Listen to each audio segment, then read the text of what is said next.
Jack Beckman and John Force come to the line now. Again, Beckman can help himself. John Force could ruin the day.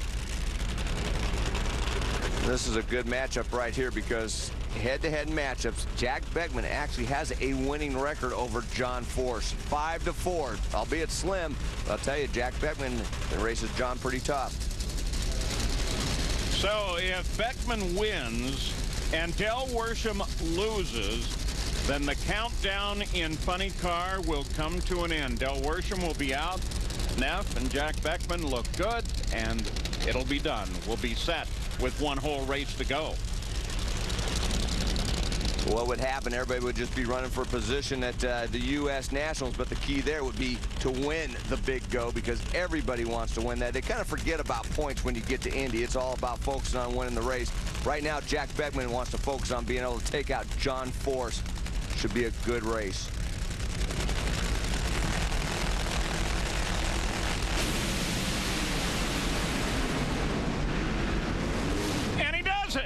Beckman does what he needs. He comes off the line with an 0.74 reaction against a faster John Force. Runs a 4.18, 290 miles an hour, and Beckman is still very much in this game. I'll tell you, that was a great run. I mean, in the heat, they're very good in the heat. They talk about it all the time. Together, so we learn a lot from these two cars. Low ET of eliminations, Mike. In the second round, that usually doesn't happen because usually the conditions are better in the first round. But I tell you, Johnny West really has a handle on that race car in the heat. So we look at it just one more time. Tell you, I'm just impressed with Jack Beckman and that entire team. And that car was pretty much flawless. Drifted over towards the center just ever so slightly. But other than that, it was pretty much a perfect run. Yeah, and a very important one for Jack Beckman. There's John Force as he can go back and start cheerleading once again, especially keeping track of his guy, Mike Neff. Jack Beckman is ecstatic to see Frank Hawley coming around the corner there. Yeah, he's happy. Remember, he also teaches at the school that Frank Hawley owns. Always good to butter up the boss. And Jack, with that, with Dell's loss, you're now into the 10 for the countdown to the championship. Congratulations. What do you think? Are you relieved? Yeah, if I wasn't wearing the boots, I'd jump really high. Yeah, I mean, that's the war. It was really disappointing to not make the showdown after winning it last year. And don't get me wrong, I'm never rooting against anybody. I wasn't rooting against Tony Pedregon when Frank Hawley beat him. But you got to look at the points, and you know, Frank still signs a paycheck for me once in a while. I got to be kind of loyal to him. But that's awesome. For Valvoline, Don Schumacher Racing, for Roger and Karen Comstock and Mail Terminal Services for having the faith to stick with us, Gates Belts, and everybody else that's been back in that car, Rockstar, Mopar, awesome. Thanks, guys. All right, thank you. Well, you look out the front windshield of Cruz Pedregon. He's only been to one final round this season. That was the start of the season, the Winter Nationals. Jack Beckman on the other side.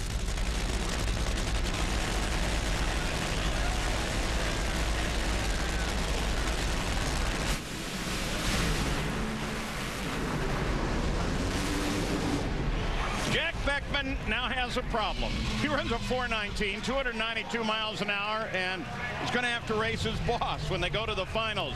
That's the 100th round win for Jack Beckman in his career. How about that, Jack Beckman? Johnny West, Tommy DeLago are doing a great job. I mean, this car is just on a rail. This was a great matchup. The two quickest cars of the eliminations coming head-to-head. You look at Cruz really working that wheel. He slowed down that 423. Unfortunately, it was a wrong time to slow down just a little bit as Jack Beckman gets him with that 4:19 laps time. And look at Jack's boss says, hey, we're going to be meeting in the final. All right, the finals matchup, we'll show it to you, but you know what it is. It's going to be Beckman and Hawley. Boss and the guy that works for him, and lane choice will go to Jack Beckman. And when we come back, we'll be talking with them. There's still more to come, though, in the semifinals here. Look at this little celebration when Jack Beckman climbed out of the car. Yeah, they're friends now. What's it going to be in a little while? Beckman just said to Frank Hawley, no more pointers for you. You got to take your boss on in the finals. What do you think about that? I am so thrilled. Like I said, I don't root against any of the guys. I love all these guys out here. You know, when Scott passed away, we're all such a tight-knit group because of what we do here. Man, woman, black, white, it doesn't matter. I want to whoop Frank's butt in the final, but I am so happy.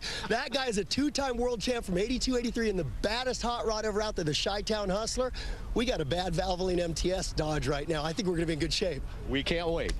Jack Beckman is an instructor at the Frank Hawley drag racing school. So boss and employee. I wonder how that's going to work. Funny cars are on the track, and it's Beckman and the boss. His boss, Frank Hawley, who last won a race at Dallas. That was back in 1990. He was driving a top fuel car then, and he beat Eddie Hill. He's already got the Rite Aid car back and is anxious to go.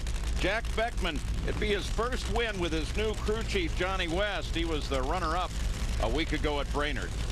Yeah, and he lost in that final when he red lighted. So right now, Jack Beckman, hopefully he's not thinking about that. Hopefully he's just staying focused on doing his job. Frank Hawley, what can you say about him? Very versatile driver. That last win in 1990 was driving for Darrell Gwynn in a top fuel dragster, so he can get in anything, pretty much win. And how about the job that Aaron Brooks is doing? Frank Hawley's crew chief, a man who's been in the sport many, many years, gets his first opportunity to tune, and he's doing a great job.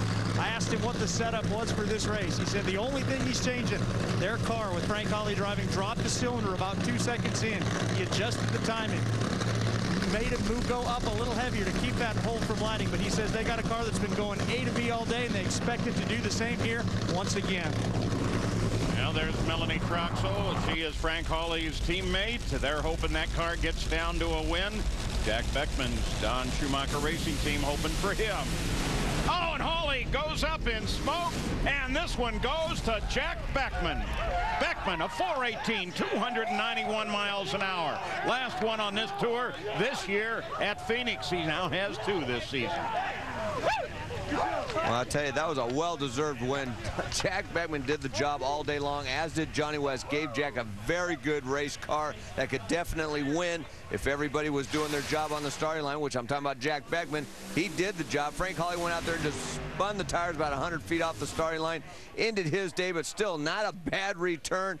We've seen him just run a couple of race shots, just go up into a little bit of tire shake and then drive right up into tire smoke. He backpedals it, but at that point, he just watches Jack streak to the win. Big day for Johnny West, right, Dave? You bet, who last won with J.R. Todd in a top fuel car, but coming on board with this team midseason, what does this win mean specifically to you to be able to get Jack Beckman not only to the winner's circle, but locked into the countdown? Well, it's not just for Jack, it's for all the guys here. I mean, we've just been trying to bring continuity to the whole group. And everybody there, everybody at Schumacher's has been really behind us all. They've all helped us. So it's just it's a true group effort. And let's not forget about Tommy DeLago assisting on that effort. Down to the bar, and here's John. With the spoils of victory, Jack Beckman, 5th career win, now tied with your boss, Don Schumacher. Yeah. What do you think of that? Honey, I don't get to keep the girls, I swear to God. I love my wife, Jenna. How about this? My son, Jason's over at Grandma's house, Cindy, my wife's mom, and he knows Wally. He's 17 and a half months old, but he knows Wally. He was crying this morning. She's got a Wally up on her shelf from a divisional, so they let him take it down and play with it. That kid's going to get a Wally necklace. This is awesome. And I got to say, to Frank Hawley, to Lana, I know you're watching at home, your husband is a stud in funny cars. He is one of my heroes in drag racing. He is an amazing man. Just to get to race him in the final, win, lose, or draw. I made a big mistake last weekend in the final, red lit against Tony Pedregon. I'm glad I only had to wait a week to redeem myself. For Valvoline, Matco, Gates, for Mail Terminal Services, Karen, you couldn't be here. I love you. Thank you guys for sticking with me. And this is for all our crew guys. They deserve this. Johnny, love you guys. Thank you. Congratulations. Yeah. And now he gets congratulations from Frank Hawley. I don't know there, John Kernan. That mistake might have been this week because Frank may have a pink slip there in his pocket. You know, you don't know how that works out.